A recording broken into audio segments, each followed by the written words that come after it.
What's up, everybody, and welcome to another episode of Ladies Who Bronche. I am Julissa.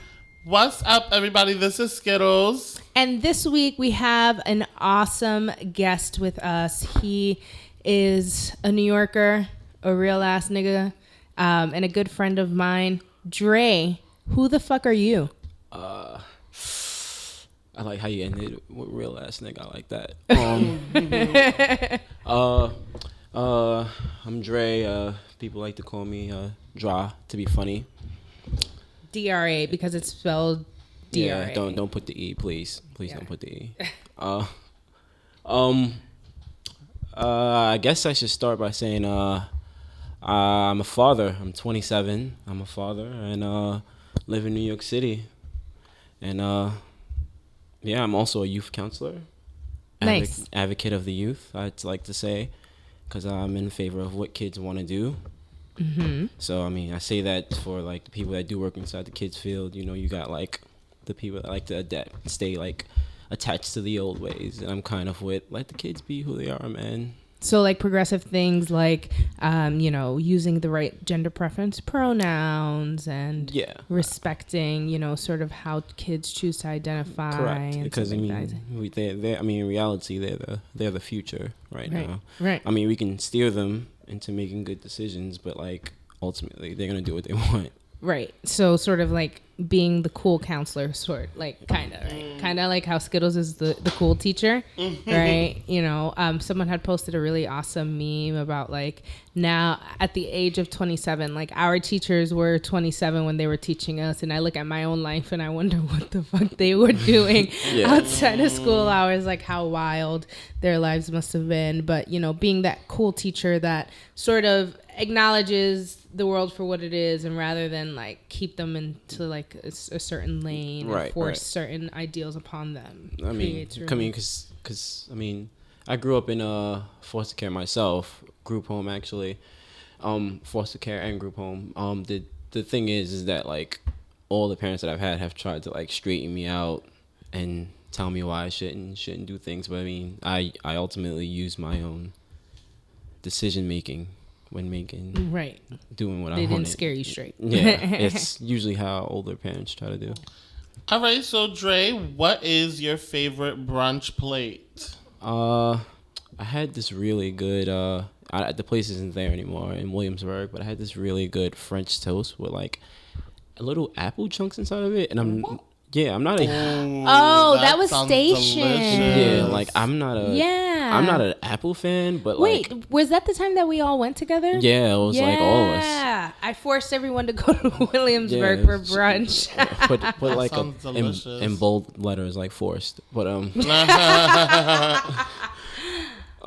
but yeah, that was like really good. So it kind of became my favorite. I wanted to go back, and when I finally got around to like going back, then it wasn't there anymore. Yeah, it was like this stuffed French toast, but it was phenomenal. Yeah, it was a big good. Square. It was like a cube shaped somehow. Yes. So you like the sweeter end of brunch? Yeah, I like sweet. Sweet is good. I had to think about it like. And so with that, what's your favorite brunch booze? Whiskey. Straight. I don't know why every time somebody gives that answer, I'm somehow taken aback. Like, damn, like because I feel like whiskey with brunch. I mean, it's kind of like I don't. If I had to taste for something sweet, like I'm not gonna drink a mimosa. Honestly, I'm not a champagne drinker. That's real. If it's not like whiskey, maybe I'll have a margarita, but like I'd prefer to have the whiskey. Have you ever had a French toast and whiskey? No, I've never had a man-mosa. That French sounds toast weird. and whiskey. There are some great French toasts that have like bourbon sauce, like like a syrup. Mm-hmm. Okay. I feel like I have had that actually, and it was delicious. Awesome. So Dre, what was it like going out to eat as a kid? I was kind of one of those kids that only like went out to eat on occasion. So like we didn't really go out. It was me in a home with like 6 other kids. So like the only time we went out was on Sundays after church. Kingdom Hall, actually, when I say church. Oh, interesting. How was that? What was that like? That's a different story. Wait, what's Kingdom Hall? Kingdom Hall's for Jehovah Witnesses. Oh. Yeah, so the people that knock on your door. Like I was the kid that got forced to do it.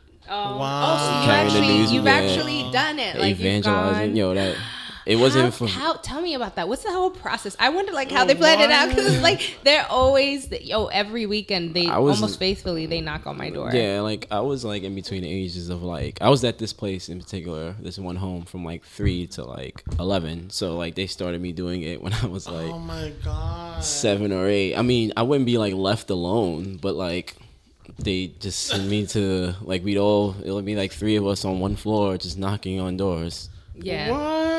Yeah, you had to give them like the paper and stuff.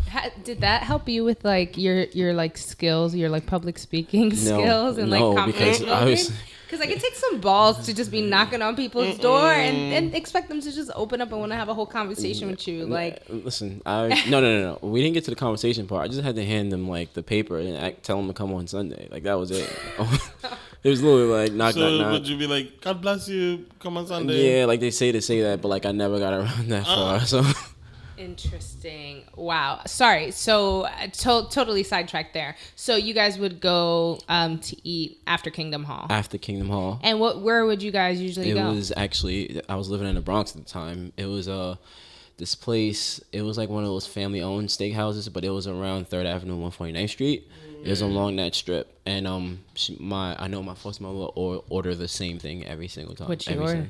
She'd order like steak, mashed potatoes, and then like a random sauce thing on the side. Mm-hmm. I'm gonna assume it was A1 sauce, cause like, but it was just like watching her eat it. It was I don't know. It was just. Was it like watching Miss Trenchbolt? Yeah, that's with what the it was. chocolate cake. That's pretty accurate. Pretty accurate, man. That's hilarious. Can I tell you, watching that movie growing up, that scene actually would haunt me for some reason. Like something about that woman and the way she was eating that cake. Just It's literally like they picked the perfect person to play Miss Trunchbull and have her sweating while eating the cake. I'm trying to think if I ever witnessed someone eating that I could say relates to that. Trust me, it's not a thing that you want. You just you look at them like with disgust almost, but like not trying to. But what would you order? I didn't really get the chance to order. We get the same thing: chicken tenders and fries. Like that was it. You know, the kids didn't really get a chance to pick. Right. And so, what's your favorite bochinche topic to talk about over a meal? When I was a kid, I didn't have one, but no. This is This is like now. This is like now in life. Listening to the adults gossip. Right. But when I was now that I'm older, I guess something I'd like to talk about is sports music. If someone had a rough week, then that'd be dope too. But like it would be dope. You had a bad week, dope. Tell me about it. Yeah, but if it's like a bunch of guys, like we don't really talk about how our weeks were. Feelings. No, not your feelings. Yeah. We talk about it. We share those things. I'm kidding. That's awesome. All right, now we're going to move into our cheers to the ladies where we shout people out who are doing really, really dope shit.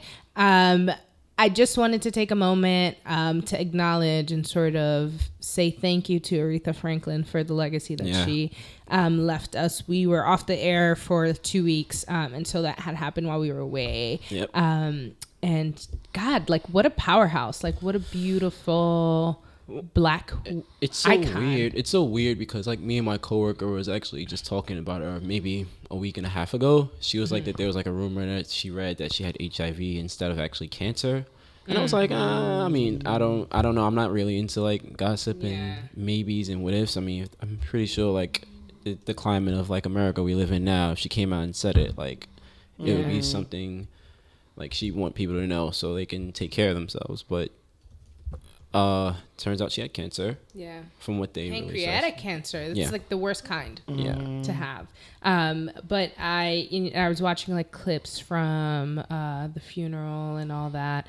And of course, people always have to sort of like take the situation and turn it into something else, as we saw with Ariana Grande's dress, starting with the dress, right? Like, okay, just let her live, man. like I can get the idea of it not being tasteful, the cut of the dress for a funeral, like I understand that, but I don't think that sort of like lessens her, like, you know what I mean, like her presence there. She was there to honor Aretha, and you know, she sang the song, she did a beautiful job, and that doesn't mean that, you know, the pastor, the reverend, whoever gets to just like side grab her and like press up on her boob. I don't know if you saw the video, like, you know what I mean, like the first, like at a first squeeze, like I've been in situations where like people mean to put their arm around me and they're not looking, and so they aim in weird like places. But there's that moment of like, oh, like they're going, and then once they realize they're in the wrong place, they then like move to where they're supposed to be. And he just kept like moving his fingers like into her boob, and in my head I'm like, she's not a thick girl, right? So it's not like okay, like if somebody did that to me, amount of my chichos and my boobs, they feel very similar. So one might touch my boob and think that they're just touching one of my back chichos, and really they're touching the side of my boob, right? But with Ariana Grande, that's clearly her titty. She's not that round. You know what I mean? Clearly There's not that many waves to go over, so it's just like there. And so very obviously he's like copping his little feels. And everybody has the nerve to say that she deserves it because she wore a skimpy dress. Oh my! Like literally, there are other like pastors and reverends who've been commenting and saying like, "Oh, well, she should have been dressed more appropriately," and blah blah blah blah blah. I'm like, oh, come on! Like, when are people gonna accept that it's 2018, like about to be 2019? Well, that's the thing. And like y'all can't keep making these like how many? I feel exhausted at explaining. You know, like I feel like woman-splaining. People talking about mansplaining. I find myself woman-splaining shit like that. You know, over and over again. It's just not. No, who the fuck cares? She could have gone to the damn thing naked, and he still can't be touching her titty. Like, anyway, I didn't think that there was anything wrong with her dress. Like, I feel like she's young, and that's just how she dresses. Like, you know, I wouldn't expect. I don't know that like the idea of it being a funeral. It's a funeral with a bunch of old people. Yeah. So, in a church and stuff. I guess one could make the argument. Honestly, a bunch of old people but from the hood. The question though is, would Aretha have cared? Like if she was in that dress? No, I doubt it. Yeah, Aretha used to wear some bold outfits when she was younger. You know what I mean? Artists are more open to like things like that. Yeah, I think it's bullshit, and it's annoying to me because now it's sort of become the headline of the funeral, and there were so many other moments. But either way, yes. So thank you to the Queen. A big cheers to Andrew Gillum, who is the progressive mayor of Tallahassee, who now won the Democratic nomination for governor of Florida. Very, very big feat. It's a win. It's a win. It's a big win. A lot of folks, of course, have already been problematic in the way they talk about him. Somebody called him a monkey or referred to, you know what I mean? Like, it's already happening. And the Trump camp, you know, like, this is another one of those signs that things are sort of like turning around a bit and folks are showing up on the opposing side. But we'll see how this plays out. Florida is a state that it's just like a breeding ground for like problematic shit happening, and I hope that you know that the polls are sort of operated fairly, and that there's no, you know, nothing that gets in the way of folks getting to the polls or like discrepancies last minute to like rig the election. I don't know, but I'm really, really excited to see how this will develop. Yeah. So we also have shout out to WeWork. I don't, you know, I love my job, and I don't mean to be boastful. Yeah, we can see you love your job. I don't want to be boastful about it, but I think this is really cool. So WeWork is only like a couple of 100 square feet away from being the biggest tenant of workspace in New York City. So currently JP Morgan Chase has the most square footage of like office space in New York City, but we're like a few buildings away from like kicking that record, which I think is really awesome because our company is only 8 years old. And it shows like the power of like getting a concept, these startups that like, you have a really powerful concept and people buy into it and the shit works. Right. It's also scary though. Like I work there and it's exciting to see the rapid growth, but sometimes I'm like, wow, like how, like we're moving too fast. Is this safe? Like, does this make sense? Is this gonna like come back and kick, and like bite us in the ass later? Or are we transforming society too much?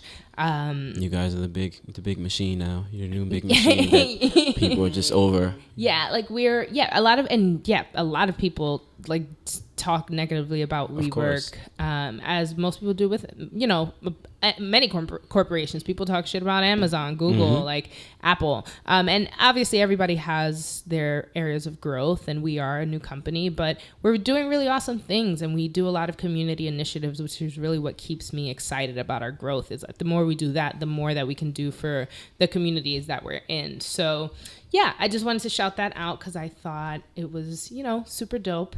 Another thing in Cali, bill was passed to expunge weed convictions. That's dope. That's a big win too. Would be huge. They need to do this all over the place. Literally. I mean, slowly getting there. Jersey just got something a couple months ago. Well, like a couple weeks ago, they got something with something like it's not illegal to carry it. Something like that. Yeah, I haven't checked in or heard about that. But I mean, I think about like even growing up and the amount of people that would get in trouble for weed shit. Oh yeah. That was the whole war on drugs in the 90s. Like all those bills, Mayor Giuliani, lovely mayor, quote unquote. Especially with like the idea of like how in California it's recreational, so now they have like stores. Yeah. How like you have these stores and people are working in them, but then you still have people in jail. Yep. For weed. So if this passes, that'll be cool. Yeah, and like that industry is booming, man. Like the investments that are being made in the weed industries, and so you have all these people getting rich, and people who have literally have been away for like the majority of their life. For carrying. Yeah. So we'll see. I'm glad that America is taking like steps further on weed because like honestly, like what's the big fucking deal? It's not a big deal. You know how it is. The government needs to find a way to make money off of it first. But taxes, like Colorado essentially like has been able to rebuild highways and contribute a lot of money to public schools because of these taxes on weed. Of course. People are gonna buy it. You know what I mean? It's really. It's a good idea. I'm waiting for New York to hop on. Let's see if Cynthia Nixon. Let's see if Miranda gets us. Miranda. Yeah. All right. And in Japan, the first woman fighter pilot took flight, and her name is Misa Matsushima. She's 26 years old, and she begun duty on Friday, and she got trained on flying F-15s. So this is a really big deal. I didn't know this, but the Japan's Air Force hadn't begun recruiting women in their Air Force until 1993. Yeah. But there was an exception for like being a fighter jet pilot, right? And so that ban got lifted in 2015, and just 3 years later, we got our first one. So shout outs to Japan for that, and Japan's military. That's really awesome. Yeah. That's paving the way. In the Asian culture, it's a lot. Yeah, that is. Let's keep breaking these fucking barriers. The future is female. Kanye West this week was apologizing for his slavery comments. Thank you, brother. Yeah, he felt that the moment had passed, and he wasn't quite sure that people like understood that he did feel sorry about it. Thank you, brother. Yeah, he didn't feel that he had properly apologized. So he was on an interview, and it was a morning show, WGCI morning show, and he was sort of issuing his apologies and all that jazz.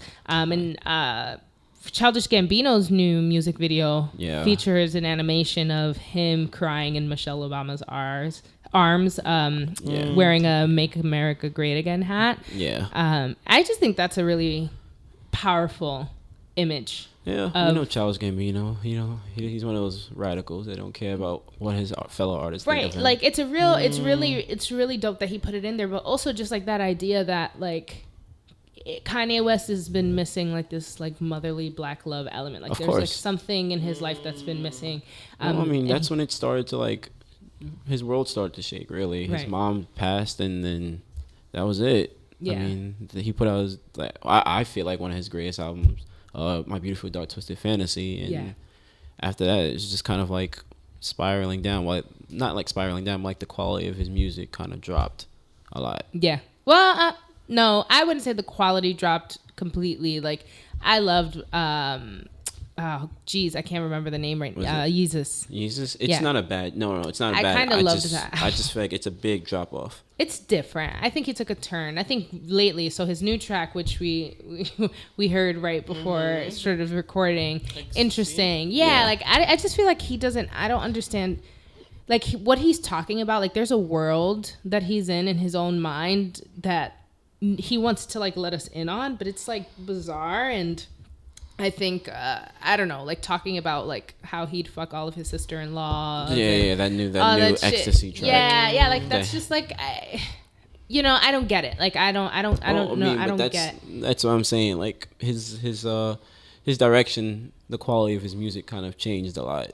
Yeah, and one of my friends, a friend of mine, Jonathan, and I were talking about this, and he said, I just don't know how I can justify listening to Kanye West when I have children. Like, you know what I mean? Like, if they say, Daddy, why are you still listening to Kanye West? Like, if he's still in this direction, how do I try to make sure that they grow up to be good people in the world and still justify listening to Kanye West? So, which I was like, damn, I've never thought of it that deeply. But because, I'm a huge Kanye fan. Yeah, man. I love Kanye West. He kind of became like a black hero. Because, like, that TV shit he did with George Bush. Yeah, it's like that was where he didn't care. Kanye, that's what I'm saying. Like it just changed, man. His direction. Absolutely. So Skittles, tell me about this Nicki album. So of course I wanted to shout out Nicki Minaj's album. I thought it was really good. Did you think it was really good? I did. If I had to give it like a rating in stars, I'd probably give it like a good 8, solid 8. Yeah, out of 10. Out of 10. Yeah, 10 stars. Yeah, I like it. It was fun. Yeah. I like the beats. I'm not a huge Nicki fan. Yeah, I just wanted to put it out because we were off for 2 weeks. We didn't get to talk about Nicki Minaj's new album, which came out. It's really good. Mm-hmm. We also didn't get to talk about J-Lo at the VMAs, killing it, getting the Video Vanguard Award. I didn't watch the VMAs, but I watched that clip. I seen that clip. Like, I saw that clip, and then I seen A-Rod recording. Yeah. I was like, that's goals. Like, that's how you know. Like, you got the baddest one. I mean, the VMAs are not what they used to be. Yeah. A lot of it was a giant snooze fest, but J-Lo burnt the house down with her performance, so that was amazing. And she was the first Latina to get the award. Yeah. So that was also very cool. They had a lot of, like, Latin artists in the house. Maluma performed. So it was cool. The representation was there. Yeah, it's dope. And then, I put Kanye's new track, but we already talked about that. So my last cheers to the ladies who goes to Crazy Rich Asians. I just saw that movie. Yeah. You guys haven't seen it? No, I haven't seen it yet. I heard so much about it, man. Y'all should see it. And now I want to go to Singapore. Like, it's one of those movies that it's a fun kind of like celebration of their culture. It has a good storyline. And so like you kind of get to see all the tourist sites. You get to see all the food. You get to see all the fashion. Yeah, like Rotten Tomatoes rated it really good too. Yeah, and the storyline is good too. Like it's about this like Asian American, and then the idea of like not being like good enough for. And Aquafina, LaGuardia alum. Yes, she's hilarious. Yeah, she's really funny. But I did hear, and so I still want to watch it because I can't have an opinion without actually seeing for myself. But there were articles that were like, okay, like yes, cheers to all of this awesome Asian pride, but also like when are we gonna stop like creating humor at the expense of Black culture and making fun of like almost like black-ding certain things. And so I didn't see the movie. I don't know like what parts. I don't know if it was that serious and people are just like prodding at something, or if it was like, this is a thing that commonly happens, but we should also start thinking about how maybe we shouldn't do that. But I'm interested to see that. And my friend David Zhang also seemed to have like commented on that and said like, he was very proud of the movie, and he like felt so like he was swelling with pride, like he could have cried. You know what I mean? But actually that was still an issue. So just interested to see it. I could see how that's a thing. And I know what I had read the article that David Zhang posted. And I definitely can see those points being very valid. Yeah. I think another thing that plays a part in it is the fact that Awkwafina herself has done that role 3 different times in 3 different movies. So I think that also makes it even a bigger deal for it. Yeah, because it's like the characterizing. It's how people feel about Iggy Azalea in essence, right? Where it's like But what's funny is that even hearing those points and reading about it, I don't know what the solution for them is. Right. That's why I'm saying it's one of those things where I'd love to see it, because I know it probably is 100% a valid point and is an obvious thing. But then when you're enjoying like the moment of a group that also isn't really, featured and doesn't get that type of attention, and you don't want to make it feel like you're shitting on their moment. You know what I mean? With this one thing, but it's like a wonderful, like that was such an honest portrayal and like such a clear representation of who we are. But there are things that we do that are problematic. You know what I mean? But yeah, I don't think that's the point to harp on. I think it was killing at the box office. Yeah. Like, I'm really, really happy that it's made, and I'm excited to see it. Also excited to see that Eminem is back, actually. Yeah. I was listening to his new album, and Kamikaze. Yeah, I don't love every track, but I don't hate it. Like, and I think it's important. I don't know. Eminem has always done such a good job at being like a political voice, and he is a white boy, so I wonder if like his political statements and everything that he's talking about, if it's a good time to like, have him back during Trump's America, making commentary. And I mean, of course, he's been back for a while though. He didn't just he's been back but that last album, come on. What? No. All right, Revival. No, we all know Revival sucked. Like that's. He's been revive. He's been around. He's been around, and even in his absence in music, he's still like chimed in here and there. The album is okay. It's okay. I don't not like it. Yeah, that's what I'm saying. I don't love it. I didn't hear any promotion about it at all. Though. I didn't even know it was happening. Look, I happened to look on Apple Music. And it was just there. Same with Spotify. It just popped out. I was like, here it is. Somebody had posted a thing saying, Eminem released the way I know about it was somebody had an article that said, surprise album from Eminem. Yeah, it definitely. For it to be a surprise album, I'd still give it like a decent solid 7. Because he attacks multiple issues in this album. Which is kind of like what's been heckling him for like years now, which is people saying that he's empty. His raps are empty. Raps are empty. Like they're like, yeah, whatever. He just takes words and throw them in and make them rhyme together. And so he doesn't really talk about anything in his rhymes. But like it's kind of like a big fuck you on the album to those guys. So he goes over, he tells them that I'm gonna take your style and use it. He uses like some trap beats, which is like great. And I love those tracks. I love the trap tracks on the album, actually. He does that and has some wordplay in with it, so I like it. LeBron even likes it. LeBron posted it the other day. Yeah, I know. And because LeBron likes it, Dre likes it. I didn't want to put it that way, but we are cool. Are you a Lakers fan now? Listen. Come on. Listen. You're a Lakers fan now? I don't root for teams anymore, despite everyone saying that I'm quote unquote bronze sexual. But that's the term that they have for bronze sexual. BRONSEXA whatever sexual. We know. Yeah, I couldn't get it out. Listen, man. All right. So that's hilarious. I've always said that I'm a fan of him winning. So the answer, yes. So yes, you are a Lakers fan. No, I'm gonna watch more Laker games this year. I don't. You want the Lakers to win the playoffs. I want LeBron to win the playoffs. You want LeBron to win the finals. The championship. Yeah. But I like to have realistic goals when it comes to. Note to self: get Dre a Lakers jersey for Christmas. Yeah. Noted. I mean, don't give me no bum ass guy jersey. It has to be a Bron jersey. It has to be a Bron jersey. Yeah. Right. All right. So now let's move into our Tuta Loca Es, where we call motherfuckers out who are doing the most. This is my least favorite. Like, I almost don't even want to do Tuta Loca anymore on the podcast because there's always a shooting on here of some sort every episode.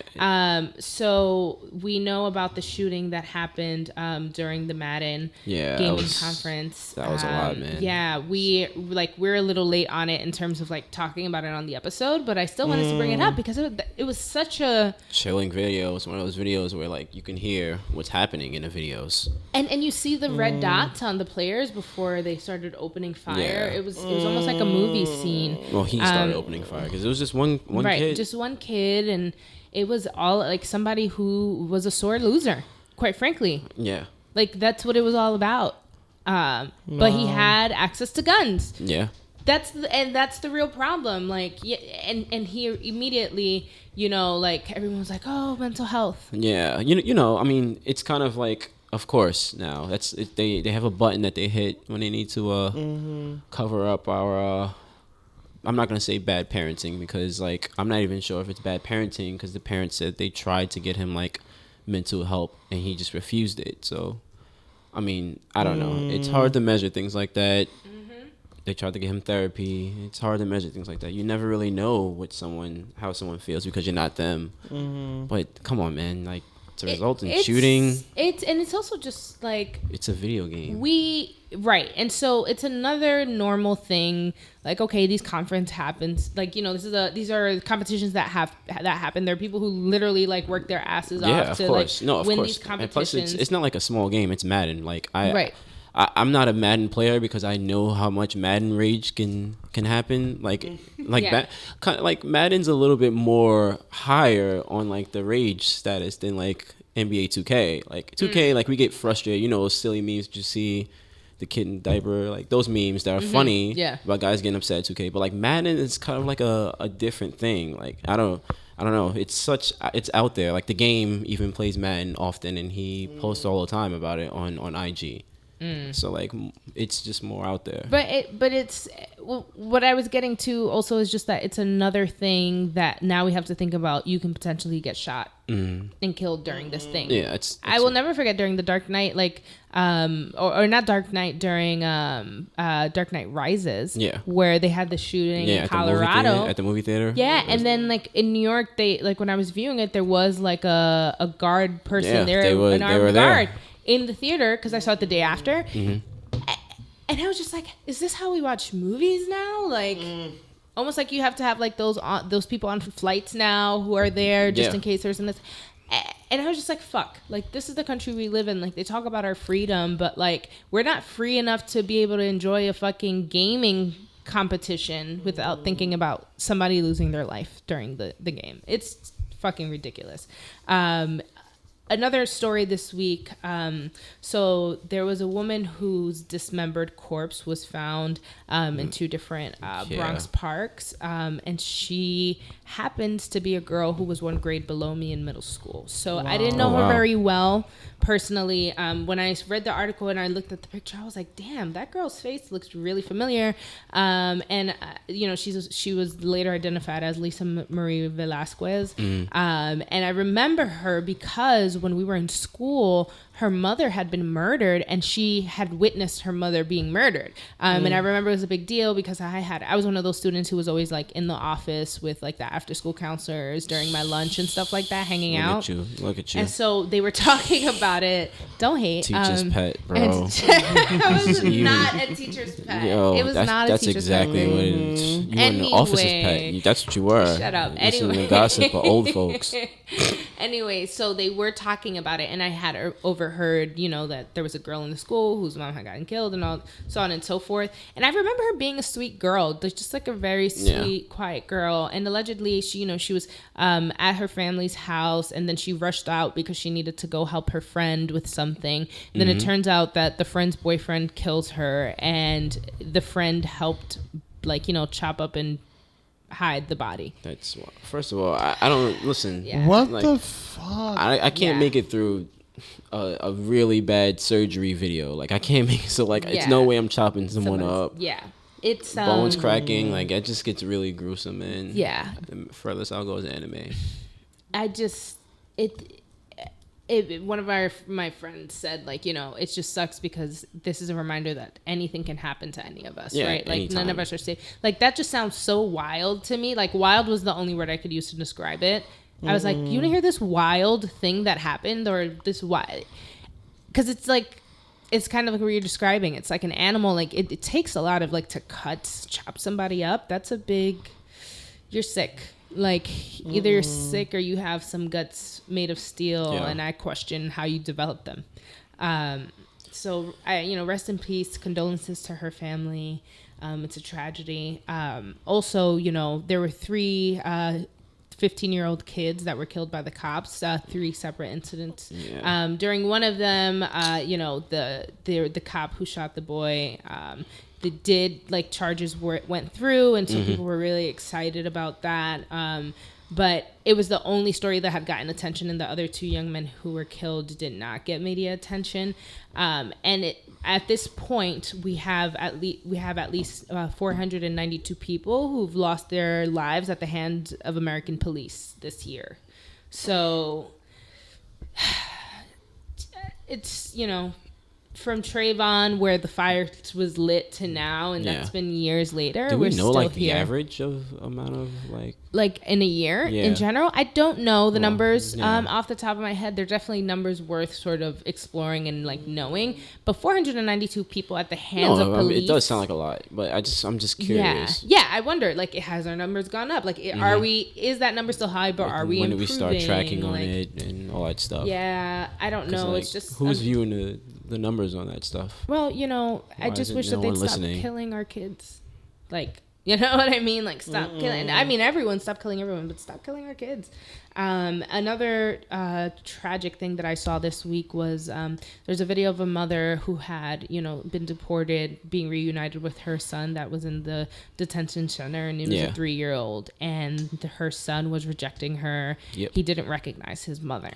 Yeah. So he didn't, he was fighting her off, and she kept crying, saying, I'm your mother, and yeah. Which is exactly what I said was going to happen. Because, as kids, they don't really, they know, but, at any point in time, trauma can kick in. Shock. I mean, being taken away from your parents at the border is shock, man. And then you're without them for months. How long it's been. So then that becomes the norm to you. Yeah, and those centers, they have them sleeping on these thin ass mattresses on the floor with those foil sheets that they throw on marathon runners. It's terrible. Several cases of rape. Yep. On the site. So that kind of becomes a normal routine for you. Whatever is happening inside the center that day. And how does that make you feel as a parent, Dre? I mean, it's sickening, honestly. Who the people that are overlooking it, overlooking these entire programs, why aren't they being brought to justice in a way, shape, or form? I get they're now getting media coverage, but it's more why weren't you more involved in the sense to make sure things like this don't happen to kids? Because you have this problem in America, and then you're bringing people into the country, and you're giving them these problems. Yeah, it was really unfortunate. It's terrible. It's sad, and I just hope that we're able to come to a solution quickly, because the longer that we have these kids in this situation, God, it's just such trauma. It's unfair. Yeah, man. It's unjust and it's unfair. So Louis C.K. is back. Yeah. Side eye. The only reason I even bring it up is because it's interesting to me how, when men get called out on sexual assault, they kind of go stealth mode for a while, and then they come back up when they think that society is ready to just like walk up. I mean, in reality, like when is a good time to come back then?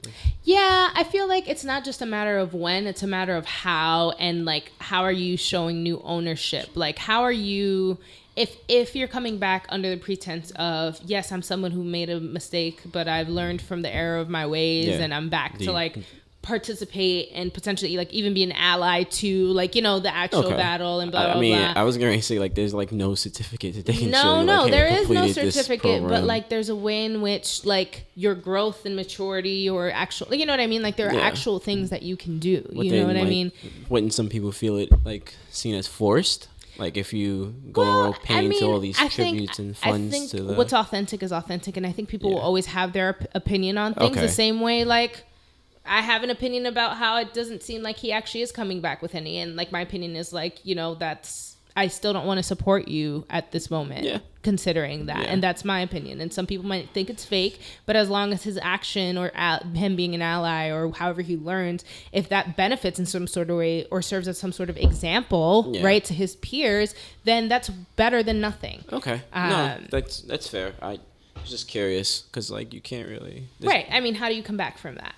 Yeah. Speaking of Bill Cosby, former Cosby Show actor Jeffrey Owens, who played Denise's husband on the show, was caught, you know, being a cashier at Trader Joe's, and Fox News spent most of their day shaming him, actually, instead of like talking about McCain's funeral and Aretha's funeral. Like they were not fucking like two people. I mean, Fox, right? Like, we already know at this point, you know, and so, but they made this huge deal about him and like shaming him for working at, and I'm like, what do y'all think? Like actors aren't necessarily all balling just because you did something Fox. That makes you like life just passes Fox by. Yeah, it's just really interesting. It's almost like even like when shit Spanish girls say happen, I remember people would ask me if Juan was like rich now. Mm-hmm. And I'd be like, people still think like that too. Instant fame. I'm like, our broke asses, we ain't making no fucking money. If only you guys can see Juan's judgmental face at those people right now. It's like, shit, y'all niggas don't know. But, you know, it's just really interesting how like people have that impression. And so it's not like he hasn't worked at all. Like he has appeared in like certain TV show slots and stuff like that.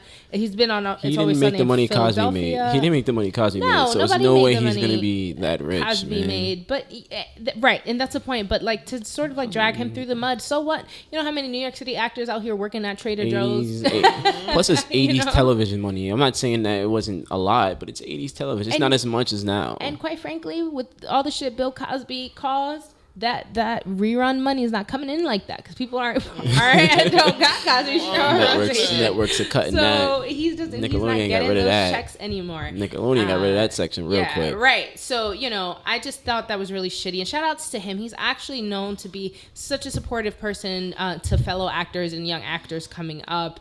And he's a dope dude. So, like, fuck everybody. And hook me up with that Trader Joe's discount, though. Because all right. And now let's move into our topic of the day. Growing up in the system. So, Dre, you shared with us a little earlier that you did grow up in the system. Do you mind sharing a little bit about sort of your journey through that? It was a lot. I mean, people tell me it was a lot. I guess I never really see it from me being as a lot. I just kind of seen it as being like my life. But it was a lot when I look at it from afar. I was pretty much in foster care from like 3 years old. Foster families, and then when I became an actual teen, so like around 14, 15, I was in a group home, and it was that was a lot too. And how'd you so like, because I've actually always been curious how this works. So as a lot of people know, my younger siblings are adopted and we're foster kids. And so we, of course, like we were blessed enough to have the chance to keep them. But I always wondered what would have happened if they turned 18 and so like even it sounds like it's earlier that there's this moment where they no longer just put you in a foster home, they put you somewhere else. When you're 18? Well, or just like older in general, right? Like, so the idea that older kids have different facilities that they go to. Yeah. And I know like it's harder to place teens in foster homes. Yes. You know, teenagers. There's a lot of like people who go AWOL or, you know, just like people who go into foster care don't necessarily want to take teens. They tend to aim towards the younger age ranges. Yeah, they're easier to deal with. Right. And so for you in your journey, what was that switch that made it? Because you were in a house, in a foster house before, but then you switched over to the group home. Why did that switch happen? Because I would go AWOL from my foster home a lot. That's how it happened. I just didn't want to be where I was anymore. And I kind of didn't really have a say in the matter. Because at one point I was actually adopted. And of course they didn't really listen to the kids. Again, like older people saying that it's not what's best for you. This is what's best for you. So did you not want to be adopted by that family? Not any longer. I'll say that. It was kind of like I did at first because I wanted to stay with my younger siblings that were with me, but after a while I was like, no, I don't want to be here anymore. And my mom had recently came back into my life, so that kind of helped me say out loud, like, I don't want to be here. So, yeah. And then I got introduced to the group home. He shipped me to the group home. Because the foster mom didn't want to deal with me anymore. She kept telling the lovely courts that she didn't want to deal with me. So they sent me to a group home. They call it remanding you to the state. She gave up her parental rights. And, yeah. And so how was that moment for you? How'd that make you feel? Well, hearing it in court, it was kind of like a relief. Like, yes, I don't have to go back. But you don't really know what's gonna happen next. They send you to the building, and you're just there in a facility with like a whole bunch of other kids that might be around your age. Some of them might be younger than you. I believe some of the kids call it like Light Street, but that's not what it is anymore. It's on the Bellevue Hospital, by the way. But that's just where the kids are. It's where the ACS keeps the kids, just in case if they have to. If the kid bugs out, they can take him right upstairs. But you're there with a bunch of guys inside of this big room, and they have like a routine for you for the day. They try to make you go to school, but like the teachers don't really care, and they suck in there. You meet youth counselors, which are like guys that are there to watch you and make sure that you do the right thing. And until they figure out which home you're going to, which group home or facility or agency is going to take you. So it sounds like the way you're describing it almost sounds like this very like gray, like gloomy place. Is that pretty like when you look at it, it's like modern day. Like, you know how like they had like orphanages? It's kind of like that, but just imagine like take away like the old building and like that one caretaker look and put like a bunch of random people in the facility that are in charge of certain sections, and you add like a big building to it. And the building might have yellow walls as opposed to like peeling red walls. Wow. Yeah. And you're just there. It's a state-of-the-art facility, and they have at certain times of the day, they have things for you to do. So, I mean, it's kind of like prison. And so you made it out of their group home. What was do you remember the first day you stepped foot in the group home? Absolutely. I got there like 7 in the summertime. Got there like 7-ish. Walked in, looked around. People were doing different things. Some kids were playing Yu-Gi-Oh cards. Some kids were like eating dinner. Some kids were just like laying around. And like I sat down. They took my bag to the room, and like the staff was like walking me through the stuff. The staff are group home parents or youth counselors is what they call them. And they just explain to you the rules of the house, and they try to tell you that, hey, your life will get better, because that's part of the job. You want to make sure that the kid doesn't leave or like go like AWOL from there, because it's possible they can be in random places. They have ones that are like college campuses that are like out of the city area, so it's harder for the kid to like leave, and then they have some that are dead smack in the city. So I got blessed to be in one that was in Bayside, Queens. So it was a different area, especially for me because I had lived in the Bronx and Manhattan a lot. So like Queens was kind of new for me, especially like that area of Queens. But yeah. Did it feel more like a suburb? Yeah, pretty much. Super quiet. super quiet area. I mean, don't get me wrong, like that changed obviously as I got older inside the group home, but it was kind of like the suburbs. I didn't really go outside for like the first couple of months because there was no reason to unless we were going out on recreation. Interesting. So you get to Bayside. Yep. So first day, bags down. I sat down and this really cool guy who I'm glad to call my brother, is Lambie, came up to me and asked me if I played Yu-Gi-Oh! And I was playing Yu-Gi-Oh! At the time. And he played Yu-Gi-Oh! And then he happened to be playing this other guy named Andrew, also my brother. They like to call us the Three Amigos. And then, yeah, that's how our friendship started. And yeah, that was the first day. We played Yu-Gi-Oh! Until staff was like, go to your rooms. And then everyone went to their rooms. Some people had single rooms. Some people had double rooms. Andrew had a single room. It was right next to the double room that I was in. Lambie also had a single room. That night, me and Andrew stayed up for a while talking, and that's how me and him got really close. What'd you guys talk about? I don't know. I don't remember. I'm like watching a movie in my head. It's just general shit because like we couldn't walk in. It's funny because like we couldn't walk into the hallway, so we just sit down by like our doorsteps. Oh, come listen. on. Like, listen, it's not a movie. Nah. See, no, y'all making it seem soft. Like, nah. Head just sticking out the doorway. No. They were back to back on the doorway, talking over the shoulder. Oh. See, you guys are making it sound weird. Nah. No. Yeah. So you guys stayed up talking, and that in the was hallway. I mean, staff would occasionally tell us to go to bed, and we didn't care. We were renegades. That's cute. Yeah, it's cute, right? No. I think it's just so heartwarming, and not even just cute. It's just very heartwarming, especially, sort of seeing your friendship now. Like, you know what I mean? You guys are all family, and it's so interesting how like that first day, like how important that was that you guys made that connection with each other, and how those relationships that you make inside of the group home, how that changes your life. So talk to me a little bit about that. So what is it like living in the group home space? It's kind of like it's a tad bit different from like the ACS facility that I was describing earlier. They try to make it into a more homey setting. So you're taking like 12 guys from like different areas of New York City. Maybe New York City, we might get guys that are not from New York City. Some of them might be coming in from other states. But you're taking like 12 different guys and putting them in a house, a 2-family house. And some of them have to share rooms, some of them don't.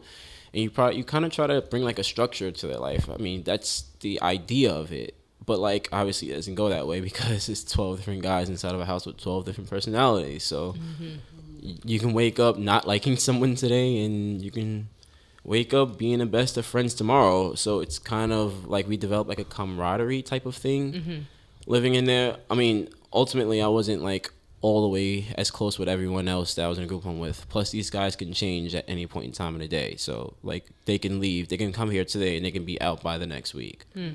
So but like the ones that stay, you kind of develop like a family type of thing. Our daily schedule was kind of like a normal kid's schedule, I'd like to say. We got up, went to school. We had to make sure our rooms were clean. I mean, the only difference is that we were like forced to do things like study hour, and we were forced to have a bedtime. But like we just wouldn't obey the bedtime. Fuck that shit. But staff would cook for us, and I mean that's pretty much it. We like chores were like important because that's kind of like what you would do at home if you live by yourself. So they kind of groom you for like independent living, but like without actually like forcing it on you.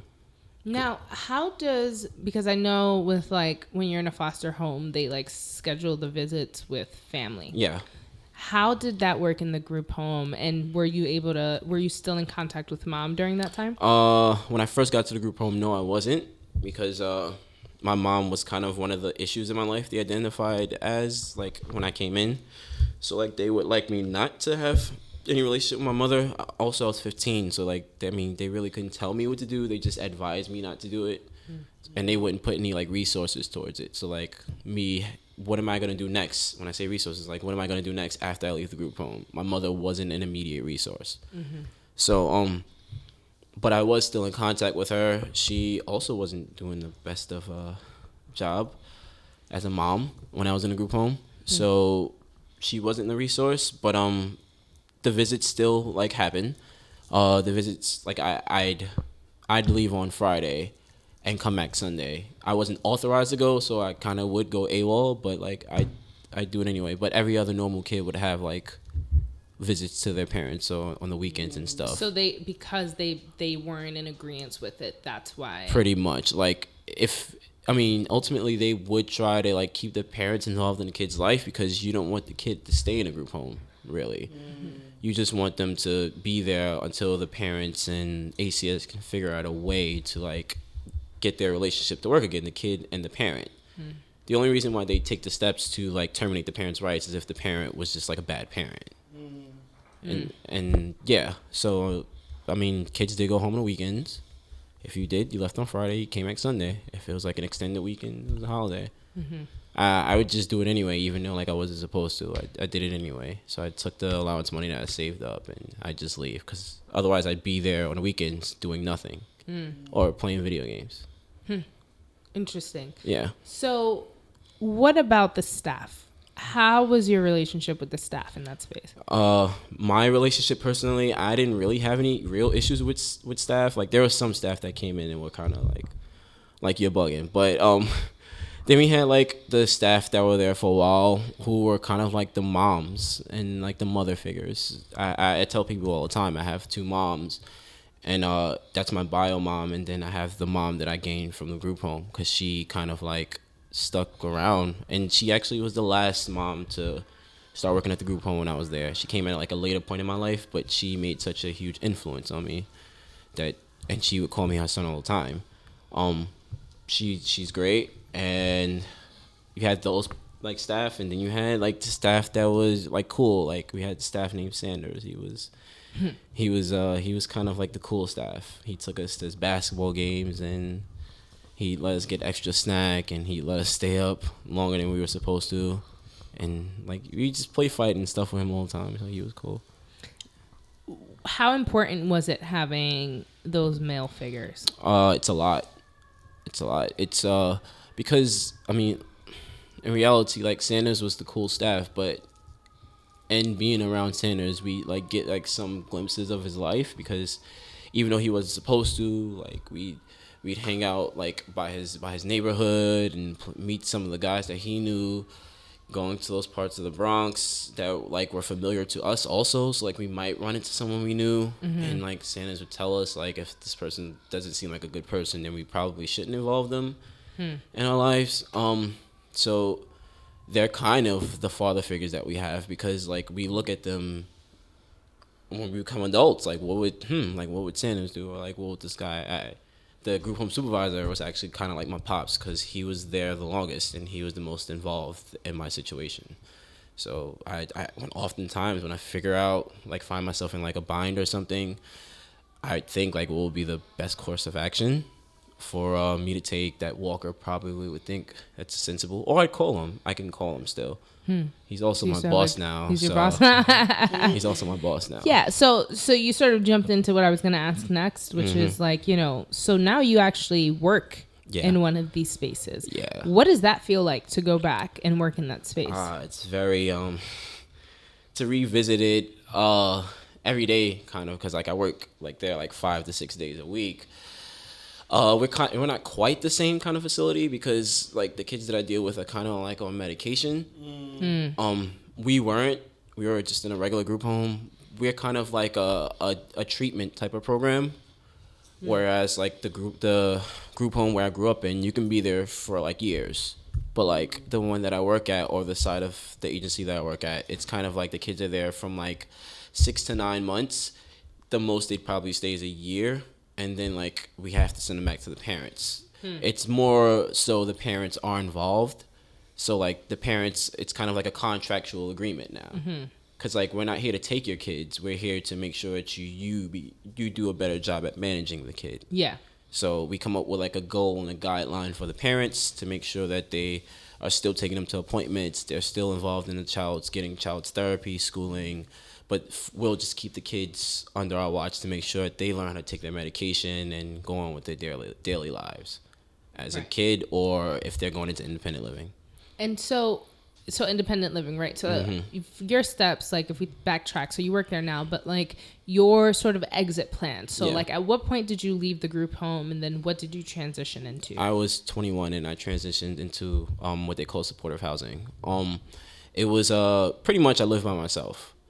I was lucky to get like in a supportive housing place that was kind of like a 2-family house, and the agency bought one half of the building, but I had the second floor.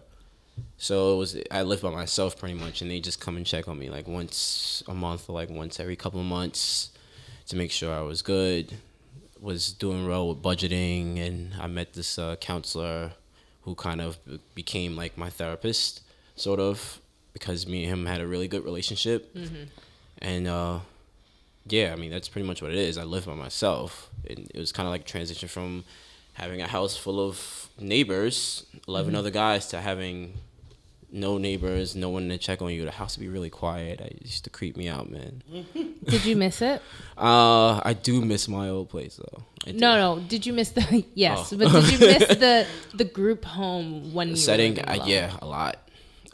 Because, I mean, I had a job, so, like, coming home to, like, no one having food ready for you is kind of like a blow. It's a big transition, but like I did keep some of the same customs that I learned in the group home, though. So like I built like a routine, like when I got up out of bed was to make my bed, and that's kind of like how I am now. So I guess like the group home setting did work in a sense, because I'm very OCD with cleaning. They really got you to clean and organize. Yeah, I was one of the ones that it worked for. Awesome.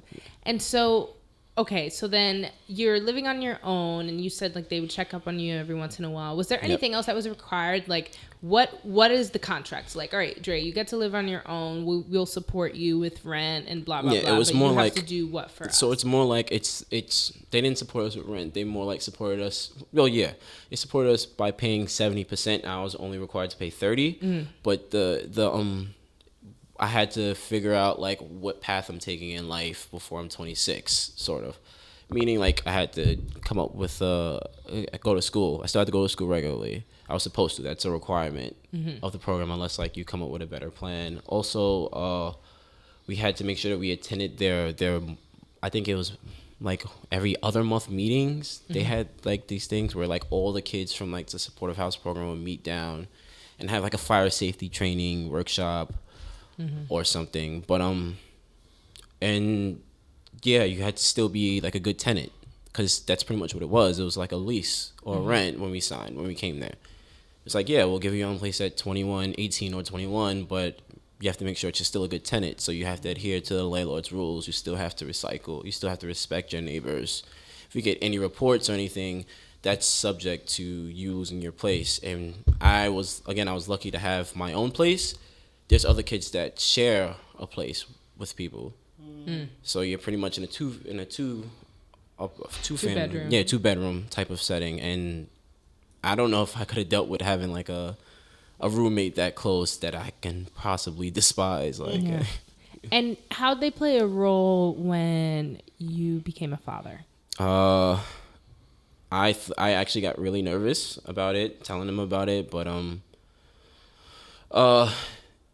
the guy that I met that was a counselor, who was kind of my therapist, he would give me like suggestions on like things I should be doing or preparing for becoming a father, and like where should I go if I ever needed any help, or if there's anything he can do, like I could just like text him or let him know. So he was kind of there to the best of what he could do, which is the same way with my old group home family. They kind of were very supportive. So, I mean, they would text me to make sure I'm good. If I needed anything, they'd send me whatever they could. You never know, even if it's them dropping off, like, water or something. Like, they just wanted to know. So, I was lucky to have that support system. Nice. Yeah. And so, now you're older than 26. Yeah. You're out of the... Turning 28. And now that you're sort of, I guess, officially out of the system, what does that feel like? I mean, I just feel like I'm just as lost as everyone else. As an adult in America, like I just feel like it's kind of like no feeling to me because I work there now. So honestly, like I feel like I'm one of the kids when I'm inside the house sometimes. So when I'm like taking them out on like recreation and stuff, and like we're talking, like I feel like I'm hanging out with them as the kid. I'm just like a senior kid that's overseeing.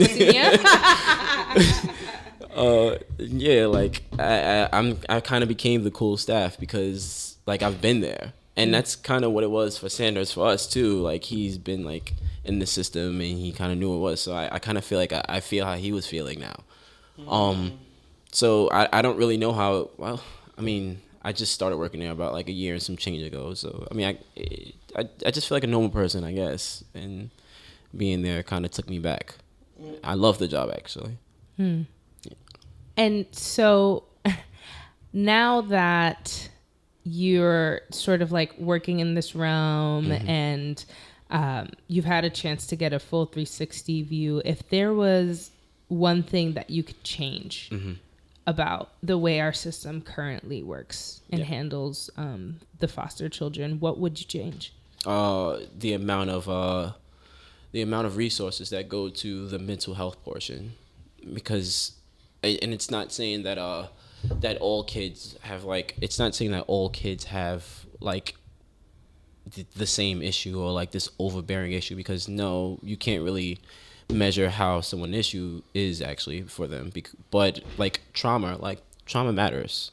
It matters, especially it's like 12 different guys in a house. You never know what they really went through, and you don't really know why they're acting the way they're acting. So again, you can get a different kid every day. I kind of think that they did a really great job at helping us unpack our trauma. They tried. I'm not saying they didn't try, because we'd have a therapist come to the house at least like 2-3 times a week, and we had the option of talking to them. They wanted us to talk to them, and also the group host staff advised us to talk to them, but we didn't have to. But I think they need to do like a way better job at like helping kids deal with trauma, because it's bad. Like parents.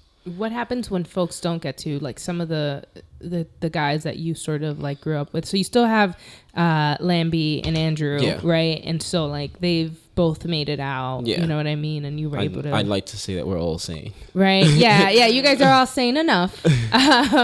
But like, what about those who you would say, quote unquote, didn't make it? Well, I mean, they kind of kept up with the lifestyle that they either left from the situation, meaning that like we had a lot of kids that were like came out of like drug-riddled houses, so like the family were drug dealers and gangbanged and all that stuff. So like that kind of like they kind of followed that lifestyle, and now a couple of them are in jail for really long times for like different things like rape or like murder or just on probation and stuff that they had gotten in trouble for as kids, us being in a group home. So like they'd be fighting in school, and like the group home would at one point deal with it to the point where they couldn't deal with it, and he had to go to jail, and it just progressed from there.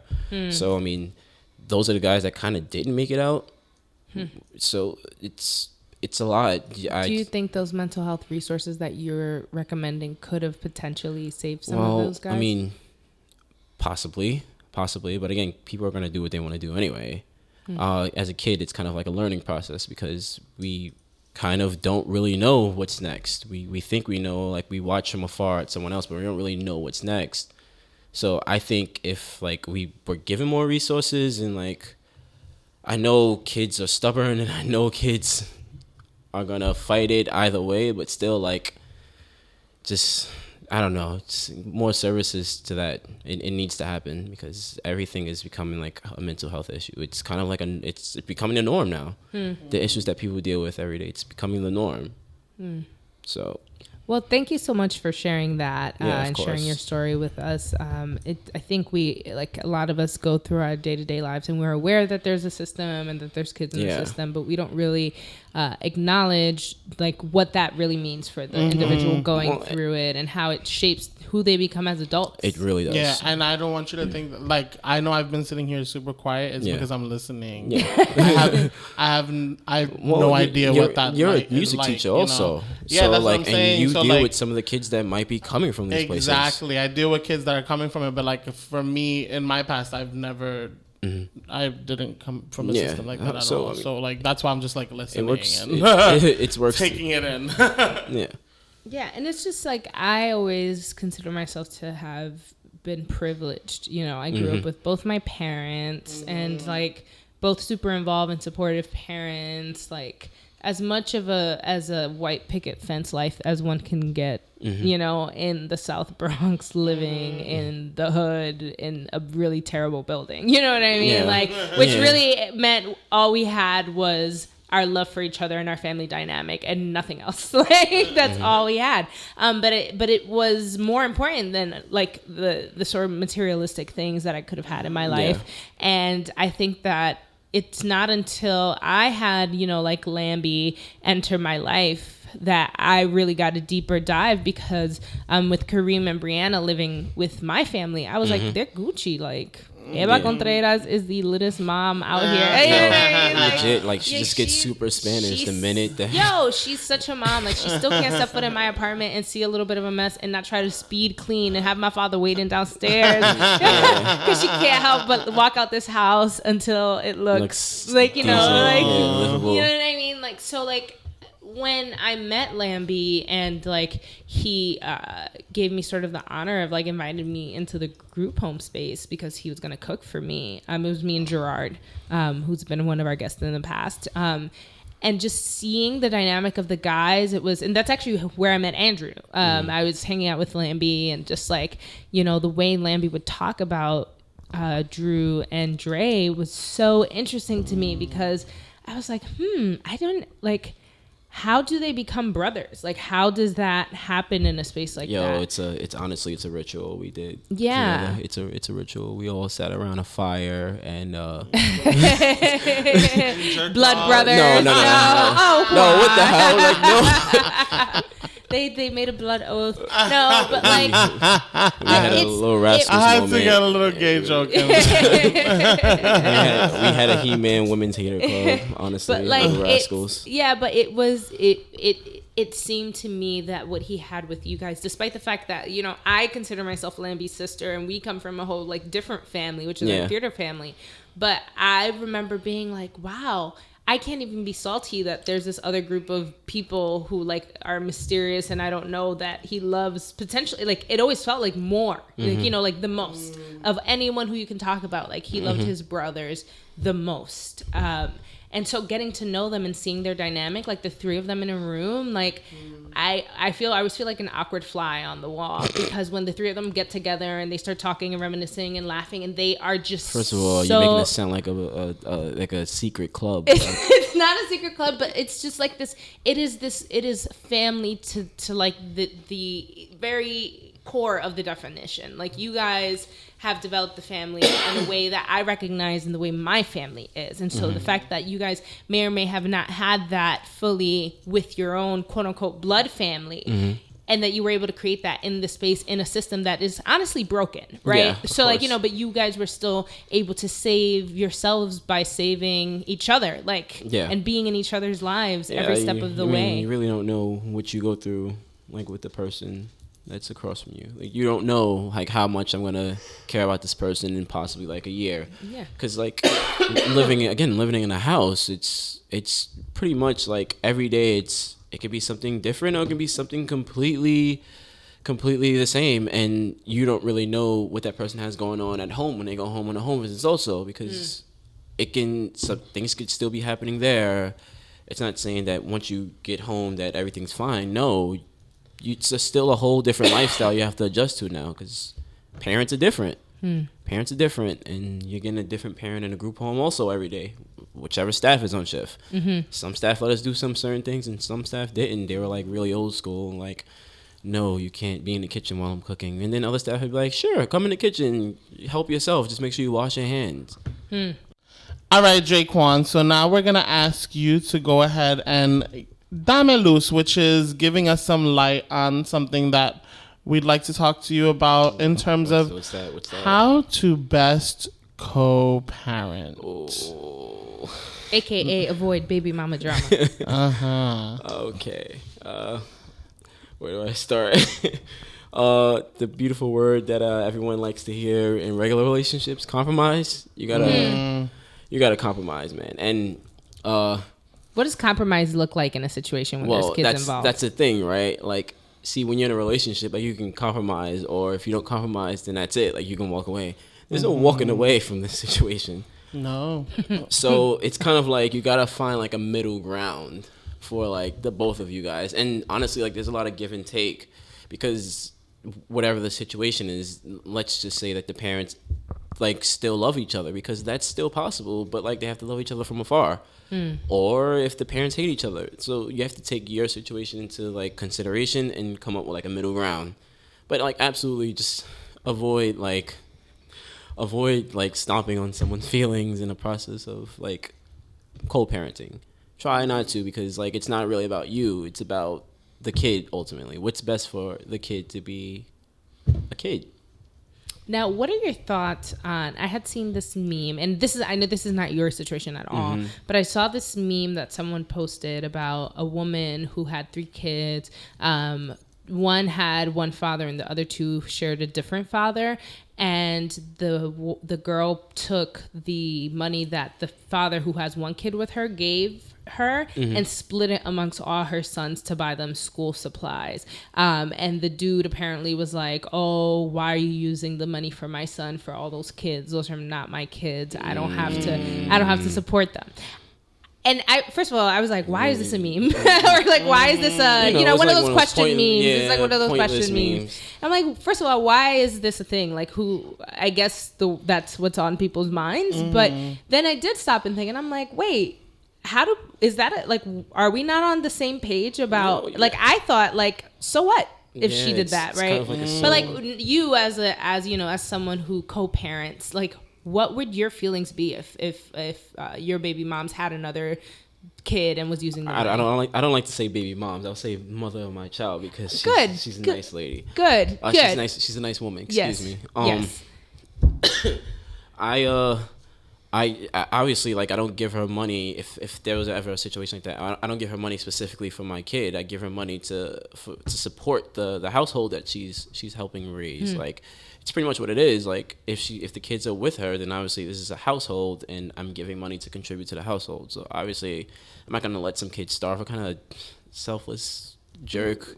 Right. Like, I'm not gonna say don't feed that nigga kids with my money. Like, fuck.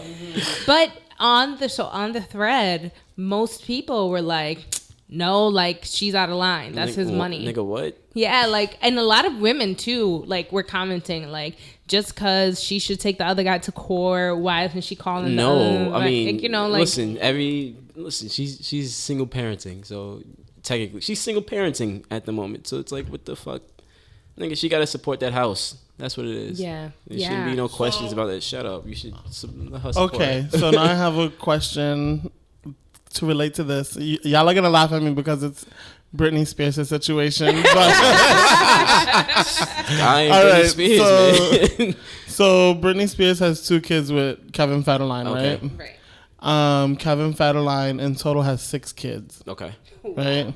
Yeah, that nigga. He has 6 kids. I knew he had a lot. I didn't know. That nigga because he had 2 kids before he had the 2 kids. No with reason. Britney. He tried to continue his music career. Like, yeah. So listen to this.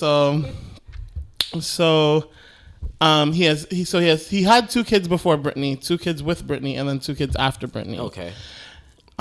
He recently, now Britney is the richest of the 3 baby moms, right? Mm-hmm.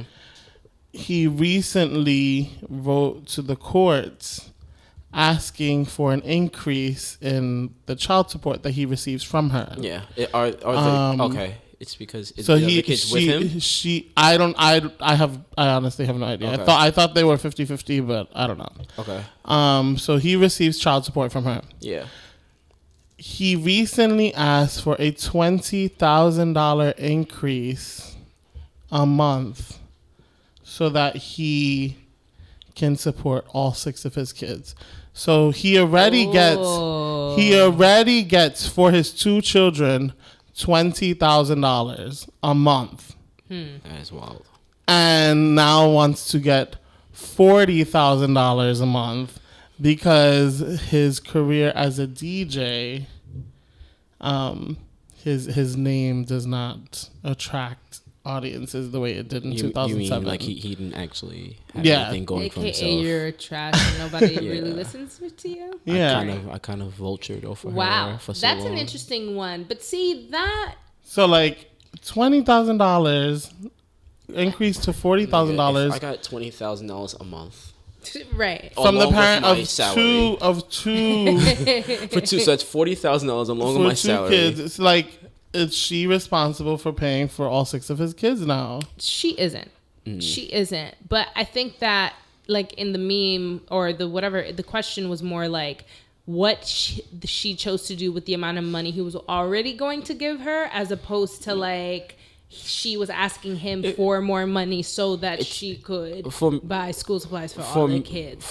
So he's being a snake because he's like asking for more for something that is not her responsibility, as opposed to saying, oh, you give me $20,000 a month for our 2 kids, but I'm gonna split that $20,000 for all 6 of my kids. In which case, it's like, do what you want. Like, I'm paying you what I does owe it actually benefit the do kids? What you want with that's the idea of it. Like, child support is supposed to actually benefit the kids and he's not just being greedy. The parents. So it's kind of like if he's just bad at money managing, then fuck him. He's just out here trying to live a lavish life without having to. Nobody fucks with you, and so you out here, you want to be in the limelight and live that life. Trying to have Noble for on Britney's breakfast, dime. lunch, and dinner. Right. Like, nah, you still a 7-Eleven, nigga. Like $20,000. Give me Brittany. Give me that $20,000. Listen, bring me the 2 kids. I'll take care of them. I'll raise the 2 kids. You give me the 20. Look at Ava. Look at Ava. Yo, Ava will take your kids and raise you the best 2 kids you will ever have. She'll range it on a budget. Right, and she'll have them on the best budget. That $20,000 will go down to $12,000. That's all she needs. Like. Anyway, but totally. I think co-parenting, I find that for our generation it's a lot of like pettiness. Like you see a lot of pettiness. Well, I was also thinking about this the other day because I've seen a lot of people our age who are marrying, like guys are marrying girls who already have kids. Yeah. Or like it'll be like a girl who has a kid marrying or dating a guy who has a kid. And I feel like especially with like the generation before us, or even some of our generation where people started having kids so early, young. That's going to be like a full generation of people of just blended families. Yeah. Because of whatever the situation is. Yeah, it's here or there. It's different. It's different now, a lot different now than what. I mean, there's still like a stigma around like getting together with someone with kids already, because like they already have like a family, technically, and then they're adding you to their family instead of you guys creating your own family. Which I mean, it's kind of goes with like the adults in their lives, because their adults are old. They're older people, so like they don't believe in stuff like that. They're not as open to it. But I mean, don't get me wrong, I'm not a fan of it. It's kind of like you want to get into a relationship that makes you happy. I mean, the kids are part of it, but like as long as the relationship itself makes you happy, then you shouldn't have to worry about if this person has another family. You want to be a part of that family. You want to accept everything about them. So what you're saying is like it shouldn't, like, you handle your relationship with your kids and that's its own thing, and that doesn't need to blend with it. Doesn't have to, but I mean, all in all, like you still want to have a complete family, because don't get me wrong, like we have all been there before. We did things that we probably shouldn't have, but it's kind of like you're accepting a person's lifestyle in a sense. Like you're accepting, it's like, hey, this person has kids already. Okay, I'm okay with that. I'm okay with it because I want to love them for who they are. And it's so interesting because I think part of that, like the way you co-parent and the relationship you build with, the mom or the dad of the kid, it matters in that other relationship. Because if I'm getting in a relationship with a dude and he has kids already and he has a certain relationship with his with the mother of his kids, where she's very involved and nosy and whatever's happening in his love life, she can have an opinion on. Or if she gets mad that he posts a picture taking them somewhere fancy, that he has to take the picture down, or like shit like that. If like things like that really do cause an uncomfortable situation for the girl or the guy who's stepping into the family. For other words, no, so, like, of course it does. How do you deal with that? Well, it's you have to make sure you close the book on your relationship once you decide to co-parent. So that's what it is. Like, you got to make sure that you're ready to like move on if you guys are gonna agree to co-parent. If you guys still have a open dialogue or open relationship, so to speak, you need to have that talk to close that section off, because it again, like, the pettiness begins. Because, but does that door ever really close? I mean, I only ask that because, like, growing up, like, one of the things that I would hear a lot of, like those old wives or like the older women advice is like, never like get with a guy who already has kids, but it's okay if a man like accepts you with your kids if you have them, because the truth is the man who's a father is always going to have an intimate love and an intimate whatever with the mother. Well, we all know that women are savages when it comes to like moving on. So like once they make up their mind, like, that's it for women. So. Well, I mean, I guess it's interesting to say, like, there's something special about that woman that you will never be able to recreate, or, you know, and so, like, you're already putting yourself in a position where you're, like, a level down. Like, she will always be the mother of his children, period. Yeah. No, well, for me, I'll say no, that's not something I agree with. I've heard it before, don't get me wrong, but, like, it's not something I agree with. I just think that, like, you just got to be sure, man. Be sure about your feelings and things that's happening, because again, whatever you guys are doing together, it's for the benefit of the kid. So it doesn't benefit the kid for you guys to argue. Like, that's what it is. If it doesn't benefit the kid, then why are you guys even? Why is this happening? If obviously you guys can't figure out if you want to be in a relationship or not, then maybe you should take the kid's feelings into accountability. Like, is it okay for the kid to see us arguing like this? No, it's never okay, because that a kid remembers that stuff. And vice versa. Like, if you guys haven't decided where you've landed, is it okay for the kid to see you like holding hands, making out, and like being intimate? Like that matter. And then next time you guys are together, like, y'all are not fucking with each other. You hate each other. Like, kids remember things like that. Yeah. So like, like, again, like, you have to make sure that you do what's best for the kid when you guys start co-parenting. Compromise, co-parent. Compromise. Yeah. Also, like, to all those people who need to co-parent, be mindful of your relatives that you involve in your relationships. Word. Yeah. Like, because I have gone through 2 crazy fucking sister-in-laws, and at this point, I'm just like, Joey, stop dating people. Like, stop fucking dating people. I don't want to do this again. Asexual. Become asexual. Yeah, like. Yeah, no, totally. I think that that's all, like, co-parenting is more than just the one-on-one relationship you create with the person. It's also like how they enter your life and what rights they have and what can and can't they comment on and what's kosher and not kosher. Yeah, you know? I'm not saying sit down and have a formal talk and list all these things. Just honestly, I mean, for some people, that's the way it has to go down. You never really know what type of relationship they have. But again, like, you have to make sure that you come to like an understanding of where you guys are at within your personal relationship versus where you guys are inside the kid's relationship. Like, I don't know, it's kind of like a switch for me. I turn it on and off. When we start talking about the girls, like, that's it. Everything else doesn't matter as long as it fits the girl's bill and it seems like it makes sense to me.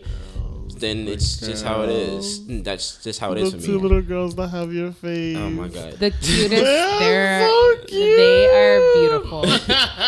You make some beautiful babies, quite frankly. Yeah. So yeah, totally. I think that's all really good advice. So for all y'all out there. All right, school's coming up. Make sure your kids have school supplies. Make sure they have sneakers, the new book bag that they need. And if the teacher's asking you for something, do your best to get it. Yeah. No. Yo, son. They be asking for like 30 boxes of crayons, 15 boxes of tissue. I'm not coming from elementary school. I'm talking about if your kid is coming to my class and he don't have a fucking notebook and a pencil, there's a problem, all right? Yeah, well, that is the basics. But we know damn well the parents get that shit and the students just don't bring it because they don't give a fuck. Yeah. I'm not about to, as a kid who used to forget her notebook all the time. But honestly, like, sometimes the parents look at the list and they be like, I'm not giving them 5 boxes of tissues. What the fuck do they need 5 boxes of tissues for? But actually, though, like I had a whole conversation about this because my niece, school started already, and she had to buy like 4 boxes of crayons, things like, and it's all like it's like shared. It's all shared with the class. All right. Well, any special shout outs that you want to give to anyone? Dre, where can we find you? You can find my IG, I_hate_Dre_2. That's with 2 O's. If you word 2 and Dre with an A, not an E. Yeah, Dre with an A, not an E. Please drop the E. My Facebook is currently on. I'm just not on Facebook. He's not on Facebook. He's on the Facebook diet, which is a very good diet. Yeah. McSpazatron or Yeah, McSpazatron. McSpazatron. But I mean, you can search my name. I don't really add people on Facebook anyway. It's all right. So we'll find you on IG. Yeah. And any shout outs? Shout out to my brothers. I love you guys. He shouted out his brothers. Shout out to my other brothers. Fanny Pack season. We out here. I see you guys. Okay. Yo, that's our IG group. We get it really in there. Fanny Pack season. Yeah, that's the name of it. Listen, I didn't agree with the name at first, but Fanny Packs for you guys, or like, are you calling girls' butts Fanny Packs? No. That's none of your business. Guys. That's it. Shout out to all the mothers that's out there doing it. I appreciate it. And Cue the Tupac. Lady. Appreciate it. No, all right, guys. Appreciate it. and you can find us at Ladies Who Bronche on Instagram and Facebook, at Ladies Bronche on Twitter, Apple Music, Google Play, soon Spotify, hopefully. Yeah. Where anywhere you listen, we're at. Thank you for listening in, and appreciate until it. next time, Bronche. Yeah.